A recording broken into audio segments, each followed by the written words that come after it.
If I've met you, my name is Stacey Croft. I'm one of the pastors here, and glad to be here with you. And for our last and final part and installment, in a sense, of Advent before Christmas Eve. And I'm grateful to speak and bring the word to you this morning. It's a rich joy. And I remember there was a few years ago, I was at the beach with my family, and I remember seeing a friend of mine is another pastor there by himself on the beach in a chair and just kind of enjoying the ocean. And I was like, oh, what's up? And I saw him and gave him a hug, and we talked for a minute. And I said, hey, where's your family? He goes, oh, they're coming in like a week. I'm having like a sabbatical down here. It's great. And I go, how's it? I go, that sounds awesome. How's it going? He goes, dude, it's awful. He goes, I got down here, and the first day or so, I'm sitting here trying to kind of like get things settled, and then I come down here, and then just the still just starts crashing in on me. Just the peace just starts crushing me.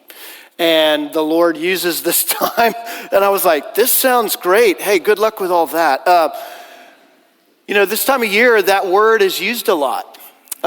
Peace. It may be one of those words even maybe on your Christmas card. Everybody uses those cards where they send like one big word like joy or light or merry or peace. So, and everybody's dressed up like they were at the beach. And that moment there was anything but peace in that moment.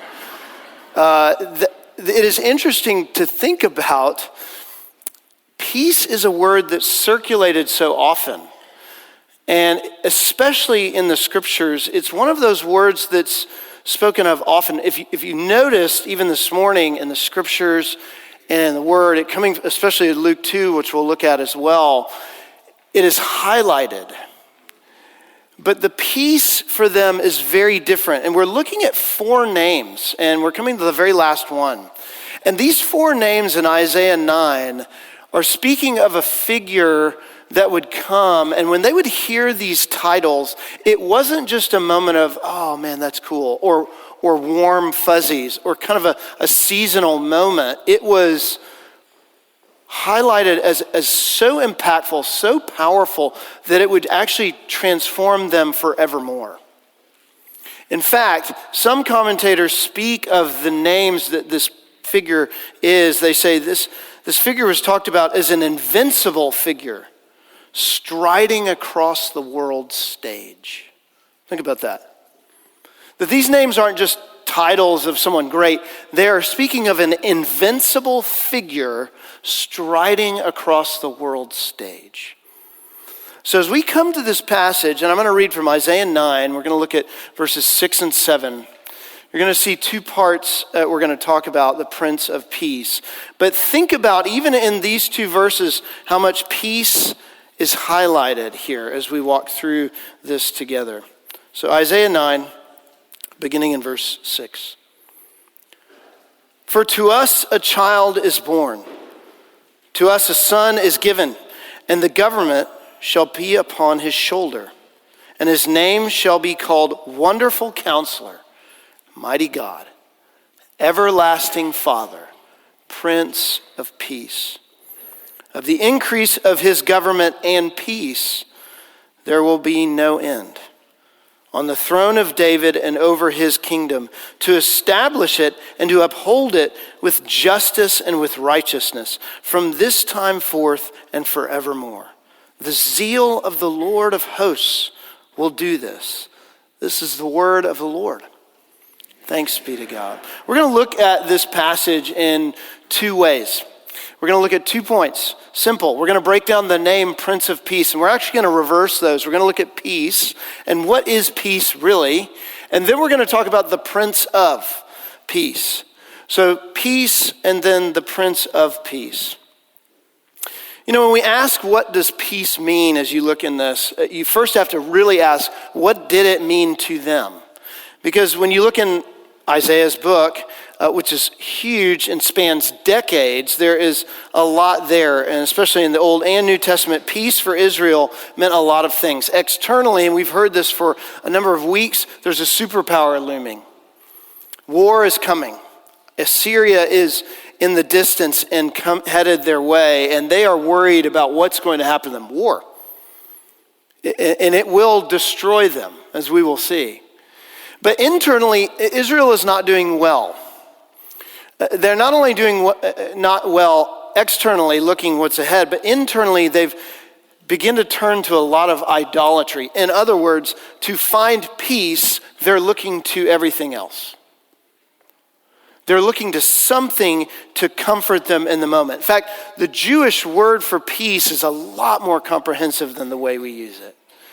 We use it as an absence of conflict. They used it as a completeness. In fact, shalom, that word, you may be familiar with that word, actually means whole, to be complete. And so for them to have peace meant a wholeness, a completeness, something that was a lot bigger, a lot more comprehensive than what we have. And so externally and internally, they were something that would meet them there. It's not a far cry from us. There are a lot of things that are looming. Maybe you look over this last year and you're hoping in this next year, you think, this last year was anything but peaceful for me. Maybe it was riddled with all sorts of difficulty. Maybe you wish you were in a different place, a different job, a different life.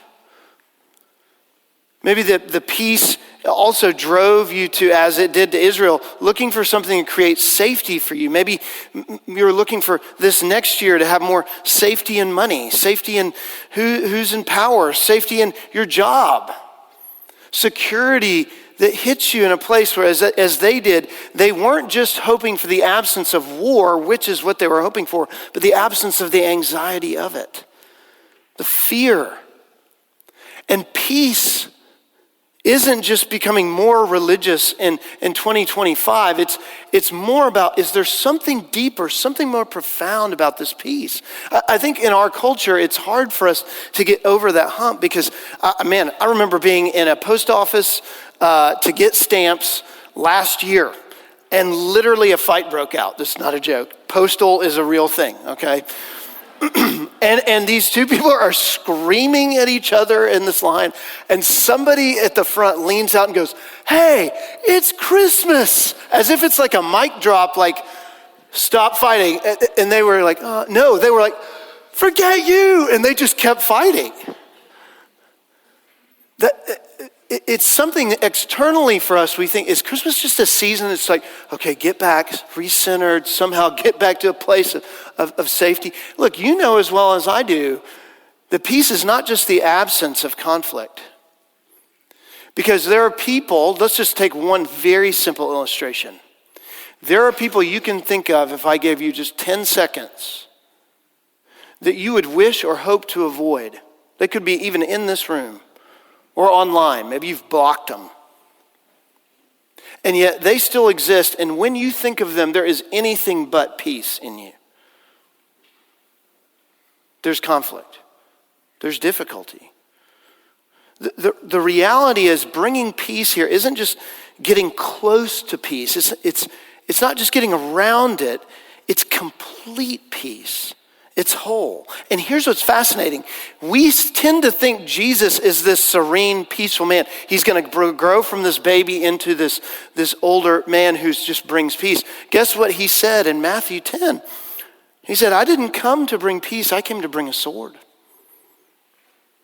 Matthew 10:34, he talks about division. Now, you know how he talks about it? That the good news that he brings will actually bring division. That the peace he's bringing isn't like the peace that we're thinking of. That the good news can actually separate.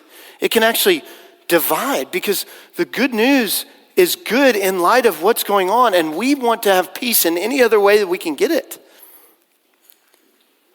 And so when he brings this peace, we can't get it from trying to run from conflict. What if Jesus and his arrival in Advent isn't necessarily about pushing conflict out, but getting to the heart of it.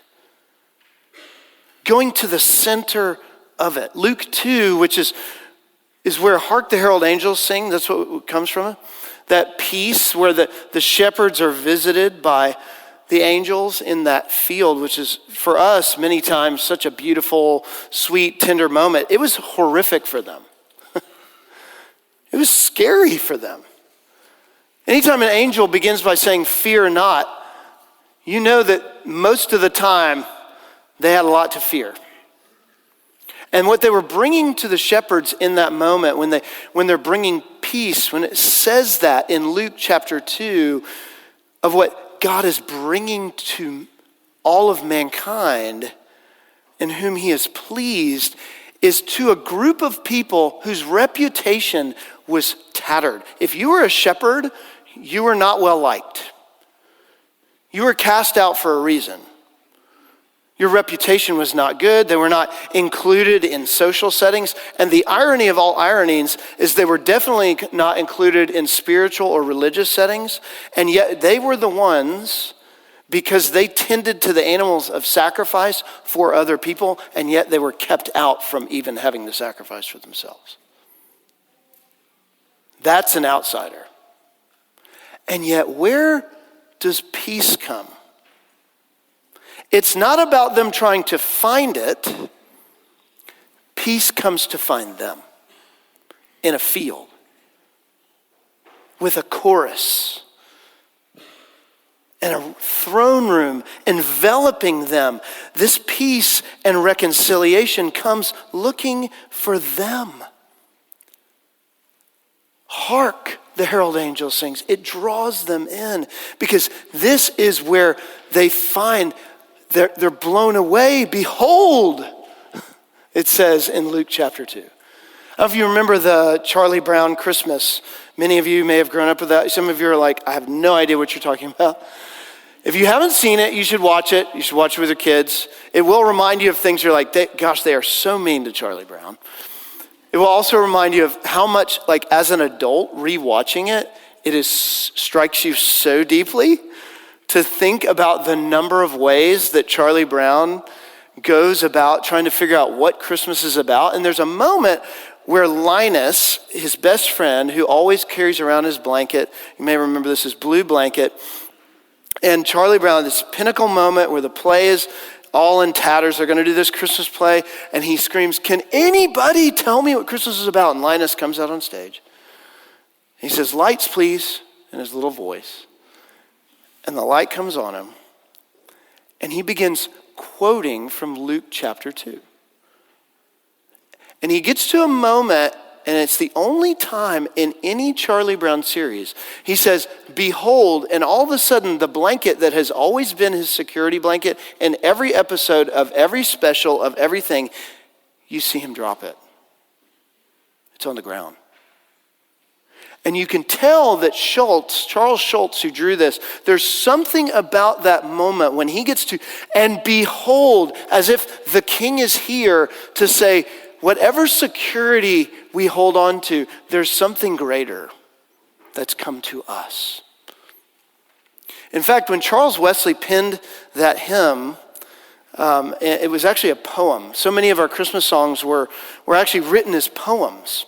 He wrote it in the mid-18th century, and he wrote Hark the Herald Angels Sing when he was walking to church and he heard the London bells ringing.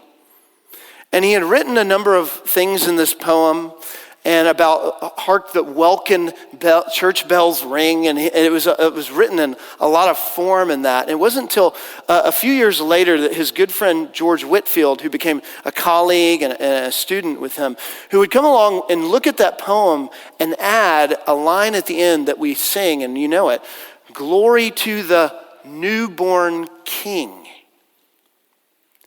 That the angels and what's being sung out, what is the focus of peace? Is it something we're trying to put into us? Or is it someone who's come to us? See, this figure that they're longing for in 6 and 7, think about this. "For to us a child is born, to us a son is given, and the government shall be upon his shoulders, and his name shall be called Wonderful Counselor, Mighty God, Everlasting Father, Prince of Peace." They are reading these names, not just thinking like we would in a lessons and carols service of hoping to interact with someone great, but they're looking for something hopeful, a Prince of Peace, someone who not only peace is a part of their life, but someone who holds peace in their hands. See, it's not just what we're looking for in peace, it's who we're looking for. And it's astounding that he comes as a little child. And these names would create a great tension, a huge tension for the Jewish people reading this. In fact, today there is a lot of struggle still when I've spoken to many people, particularly Jewish descent, of who is this figure? And we should be asking that. Who is this child? Who can actually carry these names? And to them, when they read this and they get to verse 7, they sing, of the increase of his government and of peace, there will be no end. On the throne of David and over his kingdom. David would ring a bell. It would signal to them of an increase of government. It would say that was the golden era. The era of peace, because now Israel and in Isaiah's time, this book written over decades of years has several kings in it. Many of which, most of which, did not really follow the Lord. And even those who did struggled in that time. And they're asking, who's the one that's going to come? Who's this ruler? So when David's name is mentioned, they think way back. They think a golden era of our kingdom. A time when there was the absence of threat, when any opposition, any enemy, any conflict was squashed. And for them, they would think, who has this kind of power? The one name that probably would have popped up to them is Solomon. A name whose name even meant peace, Solomon, peace, who would usher in, as David's son, who would have the ultimate kingdom where all the enemies were quelled. And his reign was so supreme that no one had to have any issues. In fact, he was an insanely wonderful ruler. He was so profound and so wise that everyone around, it says that they marveled at his wisdom. The Queen of Sheba, it says in Kings, came to visit him, hearing of his wisdom. And that after sitting with him and hearing his wisdom, that she had no breath in her. That he was so magnificent. And yet, if you really look at the book of Kings, there was peace, but there wasn't peace for everyone. There may have been some extent of peace surrounding Israel and its might at that time, but within it was not peace for everyone. You can read about Solomon and his multiple hundreds of wives and children, and the way that those relationships were non-existent. Can you imagine? It's not peace for everyone. This is speaking of a ruler, of the increase of their government and peace. There will be no end. Solomon's reign came to an end, and they are in the midst of a kingdom that has been split. What government has no end? What would come and hold forever? Because peace isn't just an era. It's saying there's no end. This prince would bring this forever. Not a season, but a person. It's not a moment. It's not a feeling. It's forever. Christmas will come and go, but here's the question. More than just trying to keep, maybe your stuff up, when you're taking all your things down at Christmas and you feel that moment of, okay, it's time to move on. And maybe this is why some of you leave your Christmas stuff up all year round. We're trying to hold on to an era or a season. This is something that lasts. It is very hard for us to understand what holds that kind of weight. More than any office, more than any position, this is an eternal dynasty that holds peace for us. Queen Elizabeth, who I find such a fascinating, interesting person, said this a number of Christmases ago on Christmas Day. She said, "For me, the life of Jesus Christ, the Prince of Peace, whose birth we celebrate today, it was on Christmas Day, is an inspiration and an anchor in my life, a role model of reconciliation and forgiveness. He stretched out his hands in love, acceptance, and healing. A dynasty who knows its limitations, recognizing a reality of one that stretches far beyond it. What do you do with the longings you have at Christmas? What do you do with the moments where you find yourself, and Christmas draws it out just as anything else, of finding ourselves maybe alone, sad, hopeful, wishful, thinking, if this is peaceful, where is it? Where am I encountering it? What do I do to get into that place? Because if you need something that's going to really hit the depths of where you are, this is the one that gets there. See, his reign is currently reaching. This is what this passage is saying. His reign, even now, is currently reaching to the corners of heaven and earth, and will continue to do so. Don't you long for a peace that's not just a warm, fuzzy feeling, but one that actually reverses the horrible things of illness and death that we experience? The loneliness that continues to follow us, regardless of whether Christmas is here or not. And honestly, sometimes Christmas highlights it the most. The way that we are tattered in families or friendships or relationships. What actually calls us to have joy in this season? What pushes us into that? Especially if you feel this. It has to be one that's more than a feeling, more than an idea. It has to be someone who comes into the midst, into the actual heart of conflict itself, to take it on. That God doesn't just send sweet sentimentality once a year for us. He has actually sent someone to deal and go into the heart of conflict. Otherwise, we are sitting in this room trying to hold on to something sweet and sentimental. There's a song we're going to sing in a moment. I love it. It's called Go Tell It on the Mountain. And we sung it at the Advent sing-along, which I loved as well. This song was written in the 19th century, and it was actually discovered by two brothers as they were studying African Americans' slavery spirituals, and we're looking at a number of songs. And these two brothers who are out of Fisk in Nashville, Fisk University, John Wesley Work and his brother Frederick, when they found this particular song, it was very unique to them. Because Go Tell It on the Mountain, different than any other regular spiritual that they had studied, where most African American spirituals of that time during the Civil War were speaking of the pain, the tribulation, the agony of the current moment, and longing for something better. Is there a hope? Is there a home? Is there a place where we will go, where this will not have its day?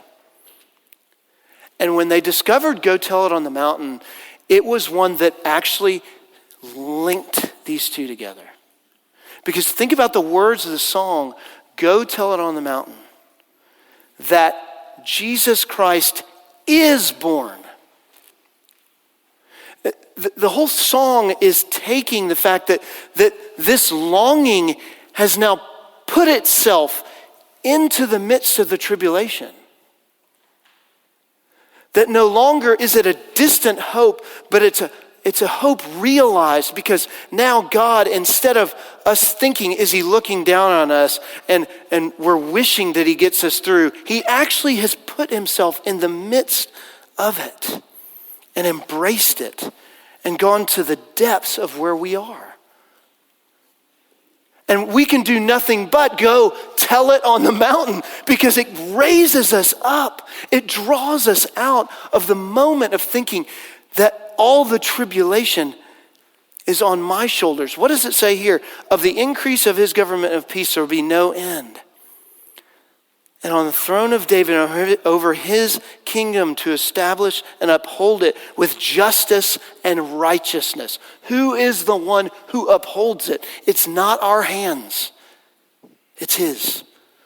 Whose shoulder is it on? Who's strong enough to do it? Who's the one in John 16 said, you will have tribulation, but take heart, for I have overcome the world. It was this Jesus, as a man, in our tribulation, knowing where we are. And what is so rich about this passage that, and I've studied, it's one of those things that's beautiful about the Bible when you read it, and even as somebody that's, a professional Christian that reads it a lot, I got to the end of this again and it reminded me of this. At the end of 7, it says this, the zeal of the Lord of hosts will do this. Have you ever thought about, what does God have zeal for? The Lord has zeal towards this one coming. This isn't just a moment of serene sending. It is a joy. It is a zeal. He's sending with all of his excitement and love for his people. That what exhumes all of the real joy out of our hearts is when the true Prince of Peace gets into it to show us who is over the tribulation. Who brings us what is happening here in our world and who he is. What's that called? Reconciliation.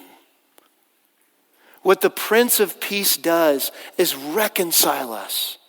Not just to one another, but to the one true God. Because he is the way, the truth, and the life. He is the one that comes to connect us to him. As Joni Eareckson Tada said, if you know Joni Eareckson Tada, or read any of her books, a quadriplegic woman who has written so many wonderful things, talks about Christmas this way. She says, Christmas is an invitation to a celebration yet to happen. If you've got a Christmas longing, you're about to be satisfied. Just hold on and say with me, come, Lord. Christmas is the rich joy that we have. And look, we're about to come to a table now that if you think about what this table means, it really is anything but the absence of conflict. This table has the body and blood in it. And it is not my body and blood, and it is not yours. It's Jesus' body and blood. This is a table that we can only receive peace from if we come to him and receive him. If we are in him, and when we take this bread and wine, he feeds us by faith. He, by faith, proves to us, reminds you tangibly that reconciliation is real. He gets to the parts of you that you think, how could he ever really reach that? He has done so by his strong arm. Again, it is not your body and blood. It is not mine. This is not my table. This is not Christ the King's table. This is the Lord's table. And I want to encourage you this morning. If you're here and maybe you're visiting for Christmas and we're so glad you're here, and maybe this is interesting or you've heard some things you recognize, but you don't follow Jesus, or you're still kind of kicking the tires of like, what is Christianity or the church? I really want to encourage you not to take of this table. Really, you don't want to be disingenuous. You don't want to say that you have a relationship with the Lord when you don't, just like you wouldn't want to say that with anybody else. But come, either remain in your seat and think through these things. Ask someone around you, or come forward, fold your hands, receive a benediction. But I want to strongly encourage you, if you've never received Jesus, come to faith in him. This peace is not a joke. It's not something that we just talk about because we have to. We're in church. It's a peace that transforms us, and transforms us in a way that we can hardly, if any, understand.